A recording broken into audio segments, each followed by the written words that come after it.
Bueno, ahora vamos a ver la segunda parte de la endoscopía aplicada al aparato respiratorio en pequeños animales. Nuestro caso clínico es un canino Yorkshire de 5 años, presenta tos con una evolución de 2 meses, reflejo tuxígeno positivo, hace 3 días que presenta disnea leve, se ocultan rales húmedos, conserva el apetito y tiene una temperatura de 39,5. Igual que como hicimos en el caso de rinoscopía, tenemos que ver cuáles son los signos clínicos que presenta nuestro paciente para elegir el principal y poder pensar los diagnósticos diferenciales. Tenemos la tos crónica, disnea aguda leve, rales húmedos, temperatura elevada. En este caso vamos a tomar la tos crónica. Como posibles diferenciales podemos pensar en bronquitis, neumonías, bacterianas o fúngicas y colapso traqueal. Tomamos estos tres que son los más comunes, hay más diferenciales. Pensando los métodos complementarios que tenemos a nuestro alcance, podemos realizar una radiología, o traqueobroncoscopía. Vamos a realizar primero la placa. Acá vamos a poder observar que hay aumento de radiopacidad pulmonar a expensas de un patrón intersticial nodular múltiple. Recuerden que en los diferenciales del APO de rayos vieron que son hallazgos compatibles, o con metástasis pulmonar o con neumonía micótica. Con la placa no llegamos al diagnóstico definitivo, entonces vamos a realizar la traqueobroncoscopía. Igual que en rino, vamos a ver cuándo, para qué y cómo vamos a realizarla. ¿Cuándo? Va a ser generalmente siempre en cuadros crónicos, disneas y tos crónica, cuando los hallazgos de la radiología o cualquier otro método complementario no sean contundentes o no me lleven a un diagnóstico, o cuando no haya respuesta a un tratamiento sintomático. A veces se dice que cuando un animal tiene episodios de tos por lo menos 4 veces al año, también se lo puede considerar que tiene tos crónica. Y las excepciones, como vimos también en rinoscopía, disnea y tos aguda, siempre que la anamnesis, radiología y examen clínico sugieran obstrucción. Por ejemplo, un cuerpo extraño en la vía aérea o algún tumor. ¿Para qué? Dijimos, igual que en la rino, que tenemos los objetivos pueden ser diagnóstico y terapéutico. Diagnóstica es la visualización y la toma de muestra, y terapéutica, por ejemplo, para extracción de cuerpos extraños o remoción de líquidos patológicos. ¿Cómo vamos a realizarla? El ayuno de sólidos es de 12 horas, el de líquidos es de 8. Algunos autores utilizan en gatos broncodilatadores para evitar broncoespasmos. Vamos a pedir estudios prequirúrgicos, el electrocardiograma, obviamente porque es un estudio que se realiza bajo anestesia general, hemograma y bioquímica sanguínea, para también tener idea de cómo es el estado general del animal, descartar enfermedades, saber el estado para ser anestesiado. El coagulograma, que es lo que más nos interesa también a nosotros, por la toma de muestra. Y acá sí vamos a sumar las placas de perfil y de frente. Porque lo primero que vamos a indicar en un paciente con disnea es una placa. Y en este caso a nosotros lo que también nos sirve es porque si tenemos que hacer un lavado vamos a poder localizar cuál es el lóbulo que esté más afectado y directamente vamos a entrar en ese lóbulo para realizar el estudio. Son estudios que no podemos perder demasiado tiempo, son pacientes que están disneicos, que por ahí no están oxigenando bien. ¿Cómo vamos a realizar la técnica? Lo primero que vamos a hacer, como dijimos que es bajo anestesia, es una preoxigenación de 20 minutos. Uno está ocupando la vía aérea con el endoscopio y entonces debemos evitar la hipoxia. El paciente se coloca como se ve en la foto, en decúbito external, con la cabeza levantada, apoyada sobre una almohadilla, para que la nariz quede paralela a la mesa. En gatos, generalmente, colocamos lidocaína en la laringe para poder intubarlos. Luego se coloca el abrebocas para evitar fundamentalmente daños en el endoscopio. Se ingresa el asa de inserción, que puede ser a través del tubo endotraqueal o el animal es extubado y se introduce directamente a través de la laringe. La desventaja de colocarlo a través del tubo es que si yo tengo un colapso o una lesión en la primera sección de la tráquea, no lo voy a ver porque me lo va a estar tapando el tubo. La desventaja, obviamente, si yo lo extubo, es que el animal no va a estar siendo oxigenado. Entonces, dejando el tubo, puedo quizá no ver alguna patología, pero tengo la ventaja de que el animal sigue oxigenado. Luego de evaluar y de visualizar, vamos a realizar la toma de muestra, y por último, vamos a suplementar con oxígeno durante 20 minutos, finalizado el estudio. Vamos a ver ahora cómo veríamos nosotros una traqueobroncoscopía normal. La sección transversa del lumen traqueal normal es circular, bien redondeada. La mucosa es color rosa, los vasos sanguíneos submucosos se pueden transparentar ligeramente, los anillos cartilaginosos son visibles debajo de la mucosa, y la membrana traqueal dorsal es angosta y bien tensa, tirante.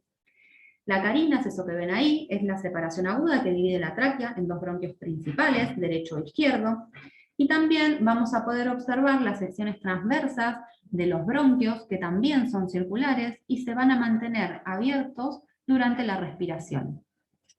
Las divisiones entre los bronquios se denominan espolones, y también podemos encontrar acumulaciones de moco de color gris a blanco brillante. ¿Qué diferencias puede haber con una tráquea en gato? En gato es un poco más amarillenta, se transparentan aún más los vasos submucosos y puede haber un poco más de secreción. Bien. Dijimos que hacíamos visualización y el segundo objetivo era la toma de muestra. Tomas de muestras pueden ser estériles y no estériles. Estériles se pueden enviar a bacteriología, las muestras se pueden obtener mediante un lavado broncoalveolar, citología por cepillado. Nosotros generalmente no lo usamos, pero porque los cepillos son bastante caros y tienen que estar estériles, y biopsias con forceps bronquial y transbronquial. Se pueden enviar muestras estériles también a micología.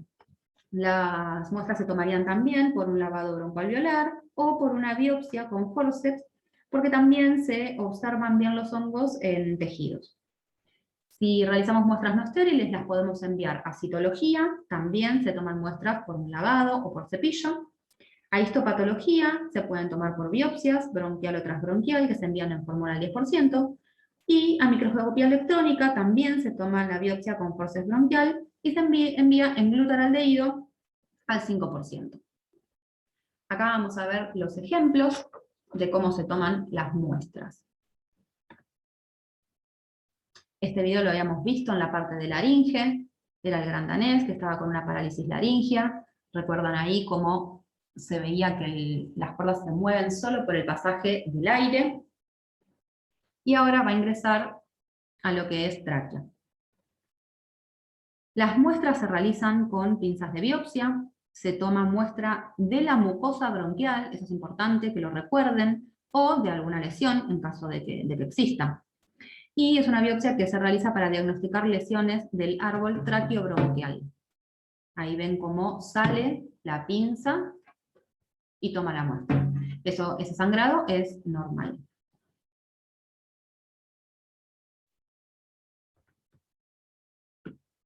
Bien.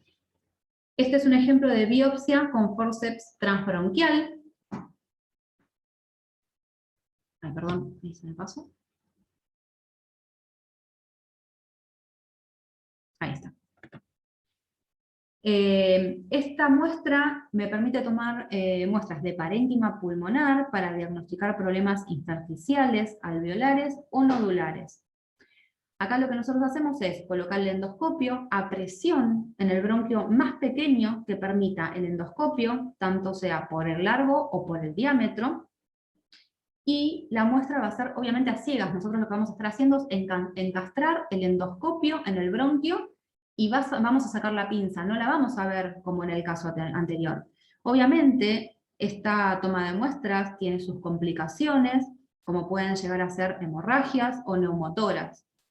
Esto que están viendo era una perra que vivía en una casa que hacían mates con huesos, que inhaló todo ese polvo de los cuernos de la vaca, y esa hemorragia que se ve viene del parénquima.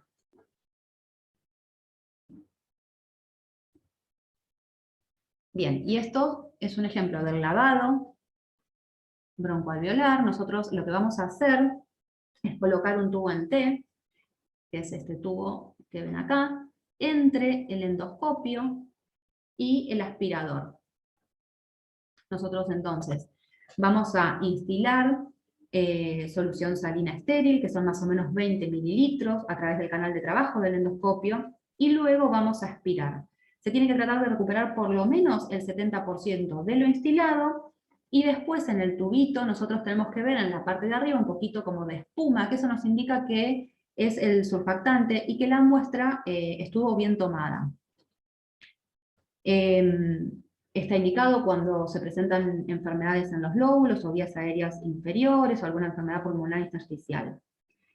Tiene obviamente sus riesgos, siempre hay que realizarlo con pacientes que no demuestren evidencia de distrés respiratorios y que toleren la anestesia general y obviamente que respondan a la suplementación de oxígeno, si no, obviamente está contraindicado. Bien, acá vamos a ver algunos hallazgos anormales. Bueno, estas son algunas fotos, no son todos. Vamos a tener, obviamente, presencias de secreciones y exudados, mucosa eritematosa, cuerpos extraños, presencias de neoformaciones. Es importante nosotros, que también acá podemos localizar, igual que en rino, vamos a poder decir que hay una neoformación a tantos centímetros de arcada dentaria superior, para poder localizar en dónde se encuentra eso que nosotros estamos viendo. Podemos ver también visualización de vasos mucosos, o sea, no transparente, o sea, no que se vean ligeramente por transparencia, sino que acá se evidencian mucho en esta foto. Podemos ver adelgazamiento de la carina. Esas dos cosas son características de bronquitis crónicas. Y podemos ver engrosamiento de la carina, como vemos en la otra foto, que es cuando, por ejemplo, hay alguna inflamación o alguna neoplasia. Bueno, vamos a ver qué enfermedades podemos diagnosticar por la traqueobroncoscopía. Y vamos a tener enfermedades de las vías aéreas y enfermedades del parénquima pulmonar. Con respecto a las enfermedades de las vías aéreas, vamos a empezar con un ejemplo que sería el colapso traqueal. Ya vimos cómo era la tráquea normal.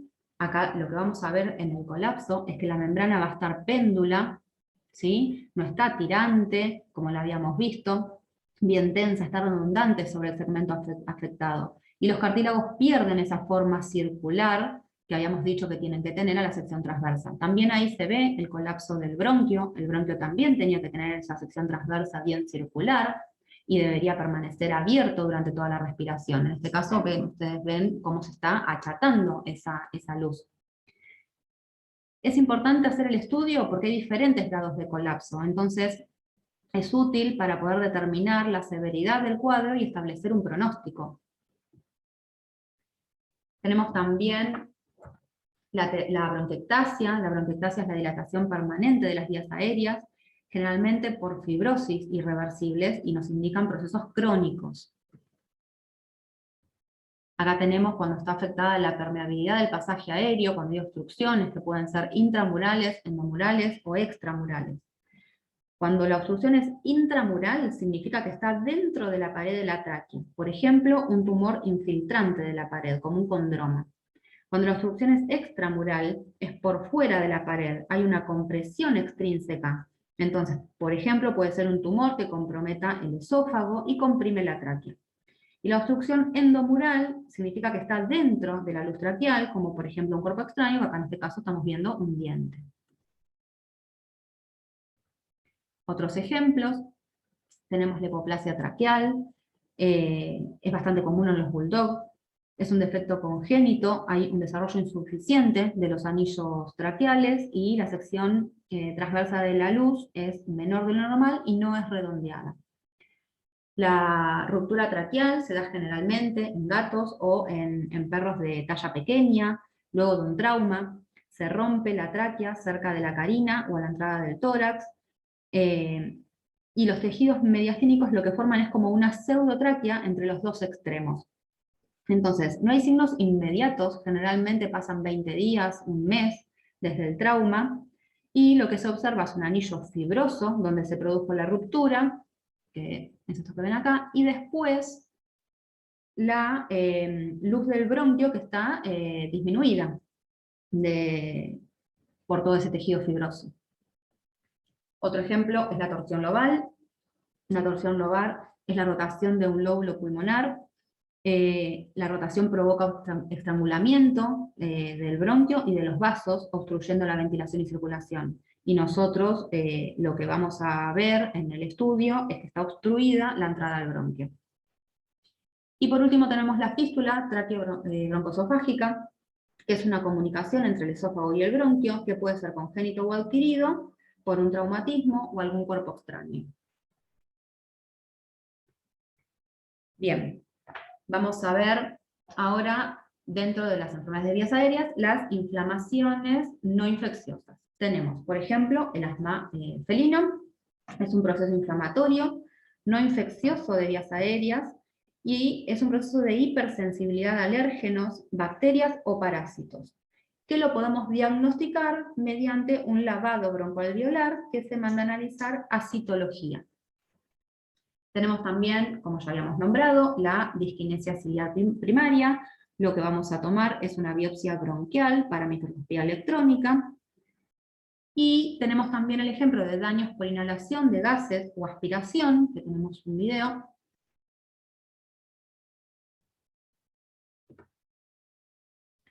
Este era un canino que había quedado toda la noche en un galpón con bolsas de cal. Ahí lo que pueden observar es los cartílagos laringeos que están erosionados, sangrantes. También hay abundante cantidad de saliva en la luz, que no es normal. A nivel de lo que es la mucosa se ve que está también erosionada, con mucho eritema, sangrado. No sé si lo llegaron a ver. Si no, lo pasamos de nuevo. Ahí se ve completamente los cartílagos con sangre, erosionados. Y ahora cuando ingresen ven la abundante cantidad de saliva, que ya habíamos dicho que no es normal. La mucosa tenía que ser rosa pálida, ahí está eritematosa, y se ve que está sangrante, también erosionada. Bien, y tenemos también inflamaciones infecciosas y parasitarias.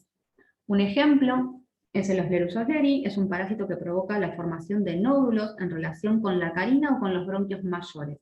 Como son nódulos pequeños, generalmente afectan a perros de tamaño pequeño y tienen tos, disnea, estertores. Ahí lo que tienen que tener en cuenta es que tienen estertores, que es un signo de enfermedad nasal. Es la única enfermedad que tiene un signo nasal, pero que es bronquial. Es una enfermedad bronquial. Y el diagnóstico definitivo es por biopsia. Y el otro ejemplo es la bronquitis crónica del perro. Es una enfermedad que se da en perros de edad media avanzada. Se caracteriza por tos crónica, persistente, causa inflamación crónica de las vías aéreas provocadas por algún factor. No es común, no es normal que los patógenos bacterianos sean primarios. Es raro que sean primarios en pulmón. Siempre hay que buscar un factor predisponente. En este caso lo que vemos nosotros en la endoscopía es eritema en la mucosa. Ahí el video está girado. Recuerden que la membrana traqueal dorsal tiene que estar arriba, acá está girado, ¿sí? Esto iría arriba. Veíamos entonces eritema en la mucosa, hay disminución del espesor de la carina y también de los espolones. En este caso la toma de muestra es fundamental, ya que tenemos que ver que la bronquitis crónica se desarrolla por cualquier daño sobre las vías aéreas. Lo importante es poder determinar la causa de esa bronquitis. En este caso, la dueña nos comentaba también que el perro presentaba vómitos. Lo que hicimos entonces fue hacer también la endoscopía digestiva. Vamos a adelantar un poquito. Ahí ya tiene que ir a la otra. Hicimos entonces también la endoscopía digestiva y observamos en la mucosa gástrica lesiones varioliformes, que son esto que se ve acá. Tomamos muestra para histopatología y se diagnosticó la presencia de Helicobacter. El Helicobacter es una de las causas de gastritis crónicas, y esas gastritis provocan reflujo, y esos gases del reflujo son los que provocan esa bronquitis. Entonces, se trató el Helicobacter y se resolvió la bronquitis.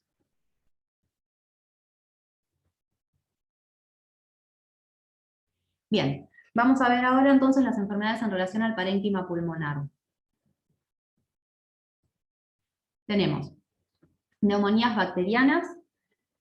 En este caso la endoscopía es útil para poder investigar factores predisponentes, ya que hay enfermedades en las que la cronicidad me llevan al desarrollo de una neumonía, porque favorecen la colonización bacteriana, como dijimos ya, por ejemplo, en la disquinesia mucociliar.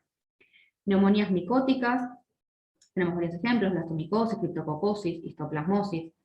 Las muestras que vamos a tomar es el lavado broncoalveolar y la biopsia transbronquial.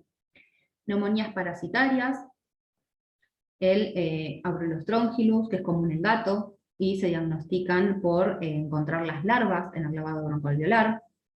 Y la neumonía eosinofílica, que también la diagnosticamos con un lavado broncoalveolar. Tenemos también la fibrosis pulmonar y neoplasias. Acá vamos a tener la resolución de nuestro caso clínico. En este caso, esa placa, recuerdan que vimos, se hizo la endoscopía y se llegó al diagnóstico de criptococosis. En lo que es la traqueobroncoescopía a simple vista no hay alteraciones. La criptococosis es una neumonía micótica, provoca la formación de granulomas multifocales, pero muy chiquititos, diminutos, por elementos fúngicos que se inhalan. Entonces, no hay alteraciones, pero obviamente se van a tomar muestras. Las dos muestras que vamos a tomar va a ser el lavado broncoalveolar y la biopsia transbronquial, porque habíamos dicho que el proceso estaba en parénquima pulmonar. Ahí ven cómo ingresa la solución fisiológica, estamos haciendo el lavado. Bien. Y por último, ¿qué consideraciones vamos a tener que tener si nosotros tenemos que hacer una traqueobroncoescopía? Principalmente los pacientes de riesgo. Pacientes que presenten falla cardíaca descompensada, insuficiencias respiratorias, pacientes que se encuentren en algún grado de hipoxia. Nosotros introducimos el endoscopio en la vía aérea y podemos aumentar esa hipoxia. Tenemos que tener en cuenta pacientes, nosotros dijimos que hacíamos 20 minutos la preoxigenación. Pacientes que no responden a suplementación de oxígeno, se suspende el estudio, ¿sí? Y contraindicaciones, como vieron en la APO de fundamentos, de cualquier otra endoscopía. Bueno, muchas gracias por su atención. Queda obviamente la bibliografía. Y cualquier duda nos preguntan en el foro.